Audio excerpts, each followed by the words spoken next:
நாகப்பட்டினமே நடுங்கக்கூடிய வகையில் மக்கள் மிகப்பெரிய ஒரு வரவேற்பை கொடுத்தாங்க.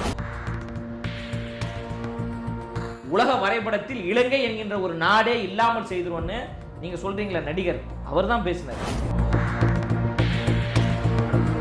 அண்ணா அதிமுக எந்த விஷயத்துல தமிழக வெற்றி கழகத்தை விட குறைஞ்சிட்டாங்க?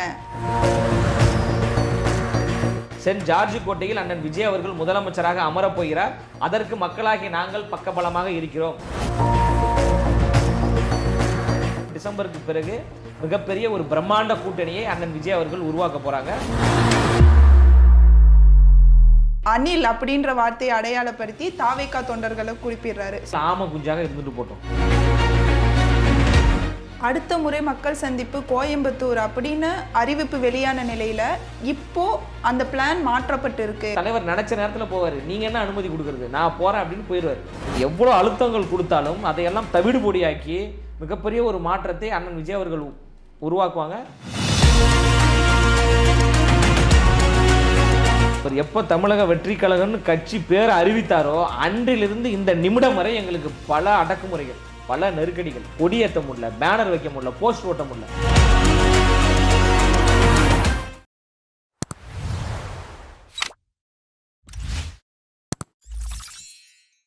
ஒயிட் ஹவுஸ் நேயர்களுக்கு வணக்கம். இன்னைக்கு நம்ம கூட தமிழக வெற்றி கழகத்தின் இணை கொள்கை பரப்பு செயலாளர் திரு லைலாமணி அவர்கள் தான் இருக்காரு. வணக்கம் சார். வணக்கம்மா. இரண்டாவது சுற்றுப்பயணத்தின் போது தாவேகாவின் தலைவர் விஜய் அவர்கள் திருவாரூர் நாகப்பட்டினம்ல நிறைய விஷயம் பேசியிருக்காரு. அதற்கான வரவேற்பு எப்படி இருக்கு? தலைவர் அண்ணன் விஜய் அவர்கள் என்றாலே தமிழ்நாட்டினுடைய அடையாளம், தமிழ்நாட்டினுடைய முகமாகவும் முகவரியாகவும் இருக்கக்கூடிய ஒரு நபர் தான் அண்ணன் விஜய் அவர்கள்.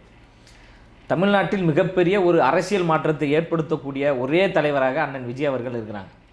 1967 எப்படி அண்ணா அவர்கள் மிகப்பெரிய ஒரு அரசியலில் புரட்சியை ஏற்படுத்தினாரோ, 1977 புரட்சி தலைவர் எம்ஜிஆர் அவர்கள் எப்படி மிகப்பெரிய ஒரு எழுச்சியை ஏற்படுத்தினாரோ, அதே போன்று 2026 மிகப்பெரிய ஒரு அரசியல் புரட்சியை செய்யக்கூடிய ஒரே நபராக அண்ணன் விஜய் அவர்கள் இருக்கிறாங்க. செல்லும் இடமெல்லாம் மக்கள் தன்னியல்பாக குடும்பம் குடும்பமாக வரவேற்கிறார்கள். எல்லாரையும் அப்படி வரவேற்க மாட்டாங்க. அப்போ அண்ணன் விஜய் அவர்களை வரவேற்கிறார்கள் என்றால் தமிழ்நாட்டு மக்களுடைய உள்ளத்தில் வாழ்ந்து கொண்டிருக்கின்ற ஒரே நபராக அண்ணன் விஜய் அவர்கள் இருக்கிறாங்க. விக்கிரவாண்டி மாநாடு நீங்கள் பார்த்துருப்பீங்க. மாநாடு ஆரம்பிக்கிறதுக்கு முன்னாடி நிறைய பேர் என்ன சொன்னாங்க, இவங்களுக்கு மாநாடு நடத்த தெரியுமா, இந்த மாநாட்டிற்கு கூட்டம்லாம் வருமா அப்படின்னு பலரும் பேசுகிறாங்க.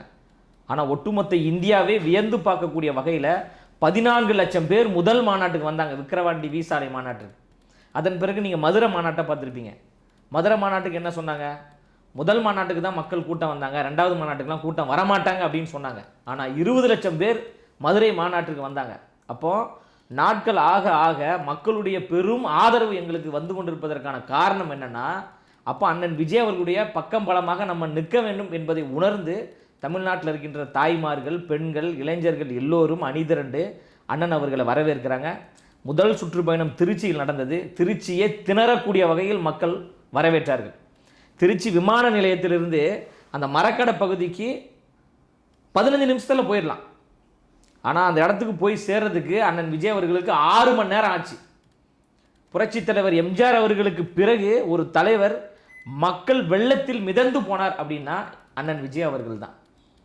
அதன் பிறகு அரியலூரில் மிகப்பெரிய ஒரு கூட்டம். அதன் பிறகு பார்த்திங்கன்னா பெரம்பலூர் போகிறார். நைட்டு 12 1 மணி ஆகிடுச்சு. 1 மணி வரைக்கும் மக்கள் சாரசாரையாக குடும்பம் குடும்பமாக கூட்டம் கூட்டமாக நின்று வரவேற்கிறாங்க. அங்கேருந்து தலைவர் பேசக்கூடிய ஒரு இடம் 1 கிலோமீட்டர் போகணும். ஆனால் போக முடியாத ஒரு சூழல். அப்போவே 12 மணி ஆகிடுச்சு. அந்த இடத்துக்கு போகணுன்னா அதிகாலை 4 மணி ஆயிரும். அந்த அளவுக்கு கூட்டம். தலைவர் அவர்கள் இன்னொரு முறை பெரம்பலூருக்கு வரேன் அப்படின்னு சொல்லிட்டு கிளம்பிட்டார். அதன் பிறகு 2வது சுற்றுப்பயணம் நாகப்பட்டினம். நாகப்பட்டினமே நடுங்கக்கூடிய வகையில் மக்கள் மிகப்பெரிய ஒரு வரவேற்பை கொடுத்தாங்க. அதன் பிறகு திருவாரூர் என்றாலே தேர் அப்படின்னு சொல்லுவாங்க. திருவாரூர் தேர் இழுக்கின்ற பொழுது மக்கள் எப்படி வரவேற்பு கொடுப்பார்களோ அதே போன்று அண்ணன் விஜய் அவர்களுக்கு வரவேற்பு கொடுத்திருக்கிறார்கள் என்றால் தமிழ்நாட்டினுடைய அடையாளமாக அண்ணன் அவர்கள் இருக்கிறாங்க. 2026 தமிழ்நாட்டின் முதலமைச்சராக அண்ணன் விஜய் அவர்கள் அமரப்போகிறது உறுதி என்பதை தமிழ்நாட்டு மக்கள் உணர்த்துறாங்க. நல்ல ஒரு வரவேற்பு. இப்போ விஜய் அவர்களுக்கு கூடக்கூடிய கூட்டத்தை மட்டுமே வச்சு 2026 ஆட்சி மாற்றம் நடக்கும் அப்படின்றது எந்த அளவுக்கு? தலைவர் அவர்களை பார்ப்பதற்கு 5 மணி நேரம் 10 மணி நேரம் 15 மணி நேரம் காத்திருந்து மக்கள் வரவேற்கிறாங்க அப்படின்னா இது வெறும் ரசிகர்கள் கூட்டம் மட்டும் கிடையாது, மாற்றத்தை உருவாக்கக்கூடிய மக்கள் கூட்டம். விஜய் அவர்களை எப்படி தெரியும்? ஒரு நடிகரா மட்டும்தான் மக்களுக்கு தெரியும். இன்னும் அரசியல்வாதியா யாருமே பார்க்கல. இன்னும் அரசியலுக்கான எந்த ஒரு செயல்பாடுகளும் விஜய் அவர்கள் தரப்புல இருந்து செய்ய. மக்கள் சேவை செய்வதுதான அரசியல், மக்களுக்கு உதவி செய்வதுதான அரசியல்.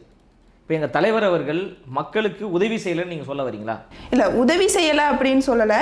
இப்போ விஜய் அவர்களுக்கு எந்த அளவுக்கு கூட்டம் கூடுதோ அதே அளவுக்கு விஜயகாந்த் அவர்களுக்கும் வந்தது. ஆனால் அவர் பார்த்தீங்கன்னா ஒரு 8% 10% ஓட்டு தானே அவரால் வாங்க முடிஞ்சிச்சு. 10% ஓட்டு சாதாரண ஓட்டு. உங்களுக்கு ஓட்டே போட மாட்டாங்கன்னு சொல்லலை, பட் ஆட்சி மாற்றம் வருமா அப்படின்றது கேள்விக்குறி தானே. 1977 புரட்சி தலைவர் எம்ஜிஆர் அவர்களுக்கு மிகப்பெரிய மக்கள் கூட்டம் கூடியதா இல்லையா? அந்த கூட்டம் ஓட்டாக மாறியதா இல்லையா? எப்படி மாறுச்சு சார்? எம்ஜிஆர் எடுத்துட்டீங்கன்னா திமுகல படிப்படியா ஒவ்வொரு ஸ்டெப்பா முன்னேறி வந்து டிஎம்கேல ரசிகர்களை எல்லாமே தொண்டர்களா மாத்தி அதுக்கப்புறம் ஏடிஎம்கேக்கு வந்தார். ஸோ விஜய் அவர்களுக்கு இன்னும் அரசியல் களம் புதுசு தானே. அண்ணன் விஜய் அவர்களுக்கு அரசியல் களம் புதுசு என்று பேசுவது ரொம்ப ஒரு வியப்பா இருக்கு.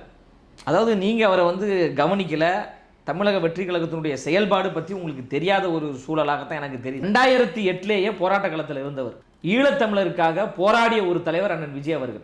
2011 தன் பின்னாடி திரண்ட ரசிகர்களை திரட்டி, நீங்கள் சொல்கிறீங்களா ரசிகர்கள்னு, அந்த ரசிகர்களை திரட்டி தான் சென்னை சேப்பாக்கத்தில் மிகப்பெரிய ஒரு உண்ணாவிரத போராட்டத்தை முன்னெடுத்தார். இலங்கையில் நடப்பது இனப்படுகொலை, அங்கே இருப்பதெல்லாம் என் தாய் தமிழ் உறவுகள், அவர்களெல்லாம் பாதுகாக்கப்படணும், மிகப்பெரிய ஒரு போராட்டத்தை முன்னெடுத்தார். 2008 நாகப்பட்டினத்தில் மிகப்பெரிய ஒரு போராட்டம். நீங்கள் சொல்லக்கூடிய அதே ரசிகர்களை திரட்டி தமிழ்நாட்டு மீனவர்கள் தொடர்ந்து பாதிக்கப்படுறாங்க, இலங்கை இராணுவம் துப்பாக்கியால் சுட்டு படுகொலை செய்கிறது என்ற செயலை கண்டித்து அப்போதே 1,00,000 பேரை திரட்டி மிகப்பெரிய ஒரு ஆர்ப்பாட்டத்தை முன்னெடுத்தார். அரசியல் கட்சி தலைவர்களே பேச பயப்படக்கூடிய அந்த காலகட்டத்தில் தலைவர் சொல்றாரு, இதே சம்பவம் தொடர்ந்து நீடித்தால் உலக வரைபடத்தில் இலங்கை என்கின்ற ஒரு நாடே இல்லாமல் செய்திருவோன்னு நீங்க சொல்றீங்களா நடிகர், அவர் தான் பேசினார். இப்போ கூடக்கூடிய கூட்டம் ஒரு அரசியல் தலைவருக்கான கூட்டமா நடிகருக்கான கூட்டமா? அரசியல் தலைவருக்கான ஒரு கூட்டம் தான். எப்படி சொல்றீங்க? அதாவது எங்களுடைய அந்த வளர்ச்சியை நீங்க பார்க்கும்போதே உங்களுக்கு தெரியும். அதாவது ஒரு நடிகர்னா அந்த நேரத்துக்கு வருவாங்க, பார்ப்பாங்க, அப்படியே போயிடுவாங்க. இப்போ மதுரை மாநாட்டிற்கு 3 நாளைக்கு முன்பே மக்கள் வராங்க. அந்த மாநாட்டு திடலுக்கு வந்து அவங்களே வீட்டில இருந்து சமைக்கிற பொருளை கொண்டு வந்து சமைச்சு சாப்பிடக்கூடிய ஒரு சூழல் உருவாகுது. காத்திருந்து தலைவரை வரவேற்கிறாங்க. திமுக கட்சியில இருந்தவங்க அந்த கட்சியில இருந்து விலகி தாவேக்களை இணைகிறாங்க.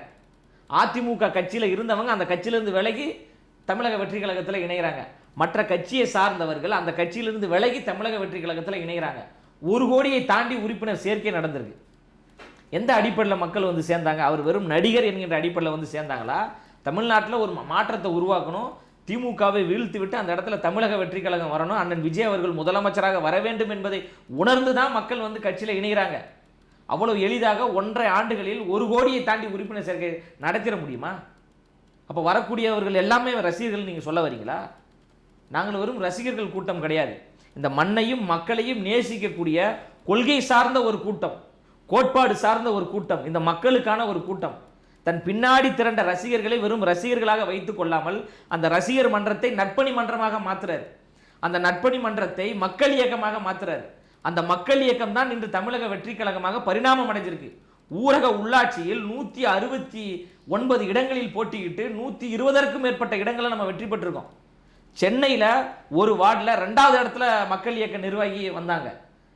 அப்போ தலைவர் வந்து மிகப்பெரிய ஒரு மக்கள் மத்தியில் பல சேவைகள் செய்து பல நலத்திட்டங்களை செய்து, அவர் வெறும் நடிகர் மட்டும் கிடையாது, அவர் வந்து மக்களுக்கான ஒரு தலைவர், ஒரு அரசியலுக்கான தலைவர் என்பதை அவர் மக்கள்கிட்ட காமிச்சிட்டாரு. காமிச்சதுனால தான் மக்கள் பின்னாடி வராங்களே தவிர அவர் வெறும் நடிகர் என்றதுக்காக யாரும் வரல. இப்போ நடிகர்கள் பலரும் கட்சி ஆரம்பிச்சாங்களே. இப்போ அண்மையில் கூட மன்சூர் அலிகான்னு ஒருத்தர் கட்சி ஆரம்பிச்சார். அவர் பின்னாடி மக்கள் இப்படி குடும்பமாக போகிறாங்களா? தமிழக வெற்றி கழகம் சார்பில் எங்கே கூட்டம் கூடினாலும் பொது சொத்துக்களுக்கு இடையூறு விளைவிக்கிறீங்க அப்படின்ற மாதிரியான குற்றச்சாட்டுகள் நிறையா முன்வைக்கப்படுது.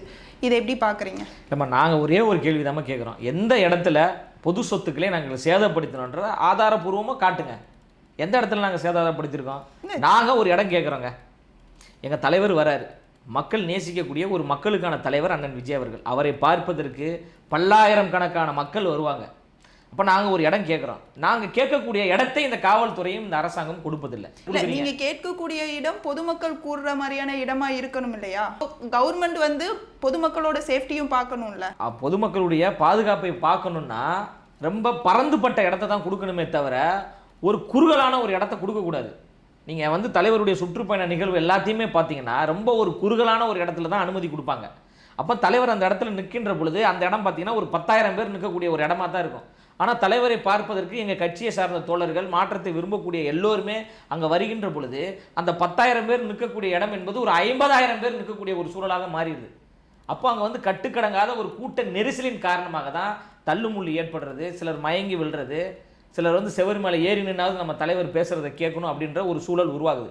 அப்போ ஒரு 50,000 பேர் நிற்கக்கூடிய ஒரு இடத்த நாங்கள் கேட்குறோம்ல, அப்போ அந்த இடத்த நீங்கள் கொடுத்தீங்கன்னா எதுக்கு பிரச்சனை வரப்போகுது? அப்போ நாங்கள் மக்களுடைய பாதுகாப்பு நலன் மீது அக்கறை கொண்டு எங்களால் எந்த இடையூறும் ஏற்பட்டக்கூடாது, எங்களால் எந்த பாதிப்பும் ஏற்பட்டக்கூடாது, எங்களால் எந்த சட்ட ஒழுங்கு பிரச்சனையும் ஏற்பட்டக்கூடாது, இதனால் தமிழ்நாடு அரசிற்கு எந்த அவப்பேரும் ஏற்பட்டக்கூடாது, முதலமைச்சர் ஸ்டாலின் அவர்களுக்கு ஒரு அவப்பேறு ஏற்பட்டு விடக்கூடாது என்பதை உணர்ந்து தான் நாங்கள் ஒரு இடம் கேட்குறோம். நீங்கள் அப்போ அந்த இடத்த கொடுக்க மாட்டேன்றீங்க, ரொம்ப குறுகலான ஒரு இடத்த கொடுத்துறீங்க. மின் ஒயர்கள் அதிகமாக இருக்கக்கூடிய ஒரு இடத்துல நீங்கள் கொடுத்துட்றீங்க. அப்போது அதில் ஏதாவது ஒரு பிரச்சனை வரணும், அதில் ஏதாவது உயிரிழப்புகள் ஏற்படணும். அப்போ இதை காரணம் காட்சி எங்கள் தலைவருக்கு வந்து அவப்பேரை ஏற்படுத்தணும், எங்கள் கட்சிக்கு வந்து ஒரு கெட்ட பேரை ஏற்படுத்த வேண்டும் என்று தமிழ்நாடு அரசாங்கமும் காவல்துறையும் திட்டமிட்ட செயலில் ஈடுபட்டு கொண்டிருக்காங்க. அதையெல்லாம் நாங்கள் தவிடுபொடியாக அடித்து நொறுக்கி கொண்டு தான் இருக்கிறோம். எல்லா இடங்கள்லையும் மருத்துவர்கள் குழு வைத்திருக்கிறோம், தண்ணீர் வசதிகள் ஏற்பாடு செய்து வைத்திருக்கிறோம். நாங்கள் தன்னார்வலராக இருந்து கொண்டு போக்குவரத்தை நாங்கள் ஒழுங்குபடுத்துகிறோம். தலைவருடைய சுற்றுப்பயணத்தெல்லாம் பாருங்கள், எங்கேயாவது டிராஃபிக் போலீஸ் இருக்கிறாங்களா, இல்லை காவல்துறையினர் யாராவது இருக்கிறாங்களா பாதுகாப்பு கொடுக்கறதுக்கு? நாங்கள் தான் பாதுகாப்பு கொடுக்க வேண்டியதாக இருக்குது. அப்போ எல்லா தவறையும் காவல்துறையும் அரசாங்கம் வைத்துக்கொண்டு எங்கள் மீது விமர்சனம் வைப்பதற்கு அரசாங்கத்திற்கும் சரி காவல்துறைக்கும் சரி எந்த தகுதியுமே கிடையாது என்பதை நாங்கள் சொல்கிறோம். நாங்கள் மிக சிறப்பான முறையில் இந்த மக்கள் சந்திப்பு நிகழ்வை நாங்கள் செய்து கொண்டு தான் இருக்கிறோம். எங்களால் எந்த பொது சொத்துக்கும் சேதாரமும் கிடையாது, மக்களுக்கு இடையூறும் நாங்கள் ஏற்படுத்தலை. நாங்கள் சரியான முறையில் தான் பயணித்து கொண்டிருக்கிறோம். அதிமுகவும் டிஎம்கேக்கு நிகரான ஒரு கட்சி தானே, ஒரு நல்ல வாக்கு வங்கி வச்சிருக்கக்கூடிய ஒரு எதிர்கட்சி ஏடிஎம்கே. இப்போ வந்து நீங்கள் டிஎம்கேவை மட்டும் அட்டாக் பண்ணும்போது ஏடிஎம்கே கூட கூட்டணி வைப்பதற்கான வாய்ப்பு இருக்கா அப்படின்ற மாதிரி கேள்வி வருது இல்லையா? ஏடிஎம்கேவோடு கூட்டணி வைக்க வேண்டிய தேவை எங்களுக்கு கிடையாது. தமிழக வெற்றி கழகம் தமிழ்நாட்டு மக்களோடு கூட்டணி, இளம் தலைமுறையினோடு கூட்டணி, படித்த பட்டதாரிகளோடு கூட்டணி வைத்துக்கொண்டு தமிழ்நாட்டில் ஒரு மாற்றத்தை உருவாக்கக்கூடிய பிரைமரி ஃபோர்ஸ், ஒரு முதன்மை சக்தியாக அண்ணன் விஜய் அவர்கள் வராங்க. தமிழக வெற்றி கழகத்தின் தலைமையில் கூட்டணி, அண்ணன் விஜய் அவர்கள் முதலமைச்சர் வேட்பாளர். இதை ஏற்றுக்கொண்டு யாரெல்லாம் வருகிறார்களோ அவர்களை அண்ணன் விஜய் அவர்கள் தாயுள்ளத்தோடு வரவேற்பார். அண்ணன் விக்கிரவாண்டி மாநாட்டில் சொன்னாங்க, அரசியல் எதிரி திமுக, கொள்கை எதிரி பிஜேபி. ஆட்சியில் இருக்கின்ற ஆட்சியாளர்கள் செய்யக்கூடிய அட்டூழியங்களை தான் மக்கள் மத்தியில் தோல்வியுரைக்க முடியுமே தவிர அதிமுக ஆட்சியில் இல்லை. எங்களுடைய கொள்கை கோட்பாடுகளை பிடித்ததால் தானே 1 கோடி பேர் கட்சியில் உறுப்பினராக சேர்ந்திருக்கிறாங்க.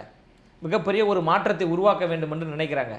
தமிழக வெற்றி கழகம் என்பது மகத்துவமான மக்களுக்கான ஒரு கட்சி. தலைவர் அவர்கள் செல்லும் இடமெல்லாம் ஒரு விஷயத்தை தெளிவாக பேசுகிறாரு, மனசாட்சி உள்ள மக்களாட்சியை நான் உருவாக்குவேன், வாரிசு அரசியலை வீழ்த்துவேன், ஊழல் இல்லாத ஒரு தமிழ்நாட்டை நான் உருவாக்குவேன், குறிப்பாக பெண்களுடைய பாதுகாப்பின் மீது அக்கறை கொண்ட ஒரு தலைவராக அண்ணனாக நான் செயல்படுவேன், கல்வியில், வேலைவாய்ப்பில், மருத்துவத்தில் மிக சிறப்பான முறையில் ஒரு ஆட்சியை நான் உருவாக்குவதற்காக வரேன் அப்படின்னு சொல்லிட்டு அண்ணன் அவர்கள் பேசுகிறாங்கன்னா இதுதான் ஒரு மாற்றத்திற்கான ஒரு அரசியல் பயணமாக நீங்கள் பார்க்கணும்.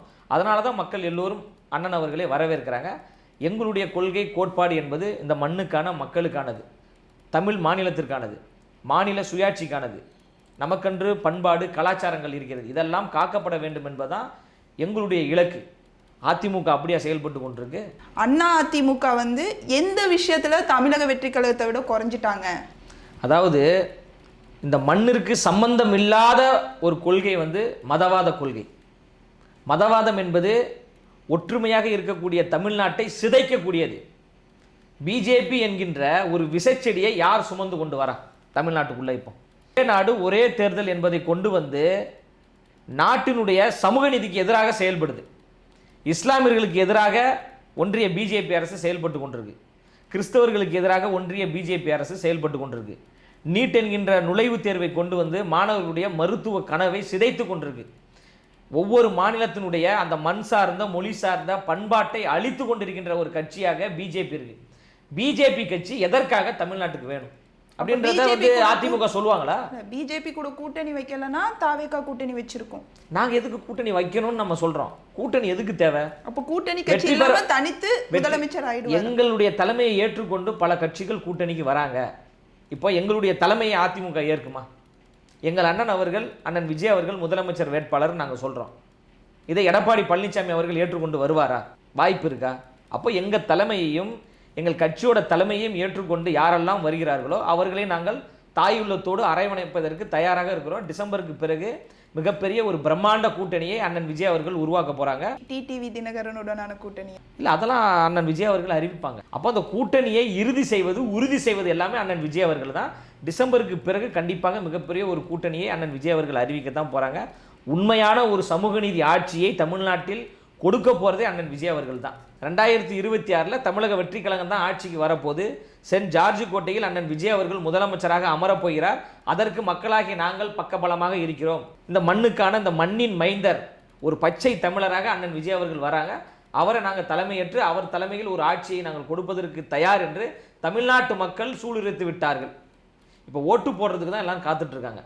தேர்தல் நாளைக்கே வந்தாலும் மிகப்பெரிய ஒரு ஆட்சியை உருவாக்கக்கூடிய மக்கள் சக்தி தமிழக வெற்றி கழகத்துக்கு இருக்குது. அதனால் யார் கூட்டணிக்கு வந்தாலும் யாரை கூட்டணியில் சேர்த்து கொள்ளணும், யார் கூட்டணியில் சேர்த்து கொள்ளக்கூடாது என்பதெல்லாம் அண்ணன் விஜய் அவர்கள் முடிவு செய்வாங்க. ஆனால் மிகப்பெரிய ஒரு பிரம்மாண்ட கூட்டணி உருவாகும், அதில் எந்த மாற்று கருத்தும் கிடையாது. நாம் தமிழர் கட்சியில் இருக்கக்கூடிய சீமான் அவர்கள் அனில் அப்படின்ற வார்த்தையை அடையாளப்படுத்தி தாவேகா தொண்டர்களை குறிப்பிடுறாரு. ஸோ அவரோட செயல்பாடுகள் உங்களுக்கு எப்படி தெரியுது? அதாவது நாங்கள் திரு சீமான் அவர்களை வந்து நான் பர்சனலாக வந்து அவரை வந்து பச்சோந்தி அப்படின்னு தான் நான் பார்க்குறேன். அதாவது பச்சோந்தி கூட நிறம் மாறுவதற்கு கொஞ்சம் காலதாமதமாகும். பச்சோந்தியை விட அதிவேகமாக நிறம் மாறக்கூடிய ஒரு நபர் தான் அண்ணன் சீமான் அவர்கள். நம்ம அப்படி தான் பார்க்கணும். நாங்கள் அணிலாவே இருந்துட்டு போகிறோங்க, ஒன்றும் பிரச்சனை இல்லை. அணிலை வந்து கடவுளுக்கு உதவி செய்த ஒரு உயிரினம் தானே சொல்கிறாங்க, மகிழ்ச்சி தான். ஆனால் அண்ணன் அவர்கள் என்ன சொல்கிறாருன்னா 28 கிலோ நான் ஆமக்கறி சாப்பிட்டேன் அப்படின்லாம் சொல்கிறார். நாங்கள் அணில் குஞ்சாக இருக்கின்ற பொழுது அண்ணன் சீமான் அவர்கள் ஆம குஞ்சாக இருந்துட்டு போட்டோம், ஒன்றும் பிரச்சனை கிடையாது. இது ஒரு வேஸ்ட் ஆஃப் டைம். நாங்கள் வந்து பிரைமரி ஃபோர்ஸ். நாங்கள் திமுக என்கின்ற மிகப்பெரிய ஒரு கட்சியை வீழ்த்திட்டு அந்த இடத்துல தமிழக வெற்றி கழகம் ஆளுங்கட்சியாக வர வேண்டும் என்பதற்காக வேலை செஞ்சு கொண்டிருக்கிறோம். குறுக்கா மறுக்கா ஓடுறவங்களை பற்றி நம்ம என்ன பேசி என்ன ஆக போகுது? சீமான் அவர்களாம் எங்களுக்கு ஒரு பொருட்டே கிடையாது. 2026 அவருடைய நிலைமை என்னன்னு மக்களே வந்து தகுந்த பாடம் புகட்டி விடுவார்கள். அடுத்த முறை மக்கள் சந்திப்பு கோயம்புத்தூர் அப்படின்னு அறிவிப்பு வெளியான நிலையில் இப்போ அந்த பிளான் மாற்றப்பட்டு இருக்கு அப்படின்னு சொல்கிறாங்க. அது எந்த அளவுக்கு உண்மை? எங்களுக்கு பல இடங்களில் வந்து அனுமதி தர்றதுக்கு காவல்துறை மறுக்கிறாங்க, அனுமதி கொடுக்க மாட்டேன்றாங்க. நிறைய கெடுபிடிகள், நிறைய நிபந்தனைகள் எல்லாம் விதிக்கிறாங்க. நாங்களே நீதிமன்றத்துக்கு தான் போக வேண்டியதாக இருக்குது. இப்போ விக்கிரவாண்டி மாநாட்டுக்கும் 2 மாதம் கஷ்டப்பட்ட பிறகு தான் அந்த மாநாட்டுக்கான அனுமதி கிடைச்சிது. மதுரை மாநாட்டுக்கு எங்கள் பொதுச் செயலாளர் அவர்கள் 1 மாதம் கஷ்டப்பட்டார், போராடி தான் அனுமதி நம்ம வாங்கணும். அதுவும் இந்த விக்கிரவாண்டி மாநாட்டிலலாம் பார்த்தீங்கன்னா கேள்விகளே எங்களை வந்து திக்குமுக்காட வச்சிருச்சு. ஒரு மாநாடு நடக்குதுன்னா மாநாட்டுக்கு எவ்வளோ பேர் வருவாங்கன்னு உங்களால் சொல்ல முடியுமா? சொல்ல முடியும். எவ்வளோ பேர் வருவாங்கன்னு நம்மளால் சொல்ல முடியாது. ஆனால் கேள்வி என்ன தெரியுமா கேட்டாங்க? ஆண்கள் எத்தனை பேர் வருவார்கள், பெண்கள் எத்தனை பேர் வருவார்கள், முதியவர்கள் எத்தனை பேர் வருவார்கள், மாற்றுத்திறனாளிகள் எத்தனை பேர் வருவார்கள். நாங்கள் மாநாடு நடத்துகிறோமா இல்லை மக்கள் தொகை கணக்கெடுப்பு நடத்துகிறோமா? எப்படி சொல்ல முடியும்? இப்படிலாம் கேள்விகள் கேட்டு மிகப்பெரிய ஒரு நெருக்கடியை இந்த காவல்துறை விக்கிரவாண்டி மாநாட்டில் செய்தது. அதே போன்று தான் மதுரை மாநாட்டிலையும் செய்கிறாங்க. அதே போன்று தான் இந்த மக்கள் சந்திப்பு நிகழ்வுகள்லையும் 20க்கும் மேற்பட்ட நிபந்தனைகளை விதித்து முன்னாடி 5 வண்டி தான் போகணும், பின்னாடி 5 வண்டி தான் போகணும். அண்ணன் விஜய் அவர்கள் அந்த வாகனத்துக்குள்ளே தான் இருக்கணும், கையை இவ்வளோ தான் காட்டணும், கையை வெளில காட்டக்கூடாது, வாகனத்துக்கு மேலே ஏறக்கூடாது, கீழே இறங்கி மக்களை சந்திக்கக்கூடாது. ஏன் இந்த விதி திரு ஸ்டாலின் அவர்களுக்கு வரல? ஸ்டாலின் அவர்கள் மட்டும் ரோட் ஷோ போகிறாரு, திரு உதயநிதி ஸ்டாலின் அவர்கள் ரோட் ஷோ போகிறாங்க, பிரதமர் மோடி தமிழ்நாட்டுக்கு வந்து அவர் ரோட் ஷோ போகிறாரு, சிஎம் வந்து 28 கிலோமீட்டர் ரோட் ஷோ போகிறாரு. ஏன் இந்த நிபந்தனைகள் எல்லாம் ஆளுங்கட்சிக்கு நீங்கள் கொடுக்க மாட்டீங்களா? அப்போ இது எல்லாத்தையும் தாண்டி ஒரு மக்கள் சந்திப்பு நிகழ்ச்சியை பண்ணுவது என்பதே பெரும் போராட்டமாக இருக்குது. இப்போ தொடர்ந்து இந்த காவல்துறை மரணங்கள் நடந்தது, காவல்துறையால் அடித்து படுகொலை செய்யப்பட்ட இந்த அஜித்குமார் செயல் என்பது மிகவும் வன்மையாக கண்டிக்கக்கூடிய ஒரு செயல். அதை கண்டித்து தலைவர் அவர்கள் சிவானந்த சாலையில் ஒரு ஆர்ப்பாட்டத்தை முன்னெடுத்தாங்க. அந்த ஆர்ப்பாட்டத்துக்கு அனுமதி பெறுவதற்கே நாங்கள் நீதிமன்றத்துக்கு தான் போனோம். காவல்துறை எங்களுக்கு அனுமதி கொடுக்கல. அப்போ ஒவ்வொரு முறையும் நீதிமன்றத்துக்கு சென்று தான் அனுமதியை பெற வேண்டியதாக இருக்குது. இந்த மக்கள் சந்திப்பு கூட நாங்கள் நீதிமன்றத்துக்கு போனதுக்கு பிறகு தான் எல்லா தலைவருக்கும் சரிசமமான கட்டுப்பாடுகளை விதிங்க, ஆளுங்கட்சிக்கு ஒன்று எதிர்கட்சிக்கு ஒன்றுலாம் இருக்கக்கூடாதுன்னு நீதிபதி சொன்னதுக்கு பிறகும் கூட பல கட்டுப்பாடுகளை விதிக்கிறாங்க. பல இடங்களில் இன்னும் அனுமதியே கிடைக்கல. நாங்கள் இந்த வாரம் இந்த மாவட்டத்துக்கு போகணுன்னு முடிவு பண்ணி வச்சுருப்போம். அந்த மாவட்டத்துக்கு போகணுன்னா அனுமதி கிடைச்சா தானே போக முடியும். நம்ம தலைவர் வந்து சட்டத்திட்டங்களை மதிக்கக்கூடிய ஒரு தலைவர். அதனால் அதன் வழியில் நம்ம செயல்படணும்னு அவர் நினைக்கிறார்.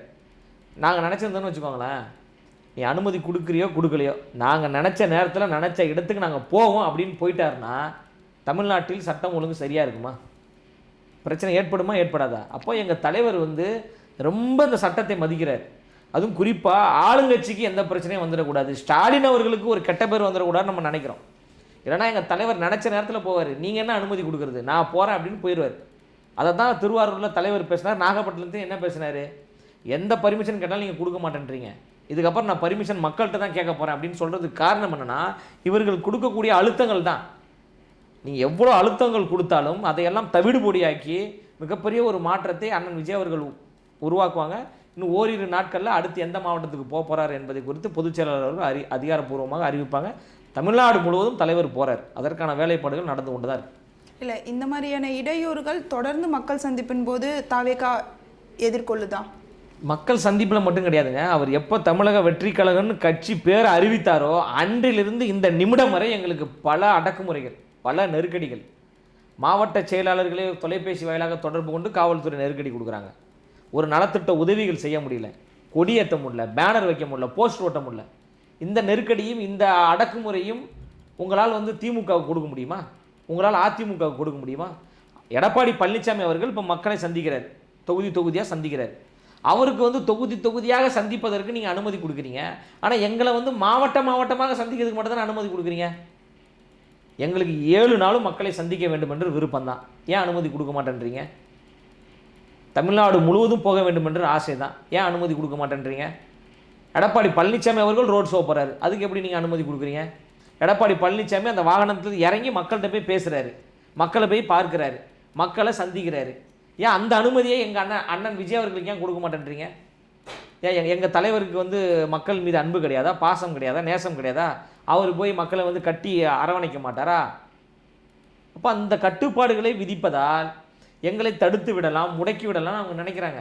இதே தான் ஐயா எம்ஜிஆர் அவர்களுக்கு திமுக செய்தது.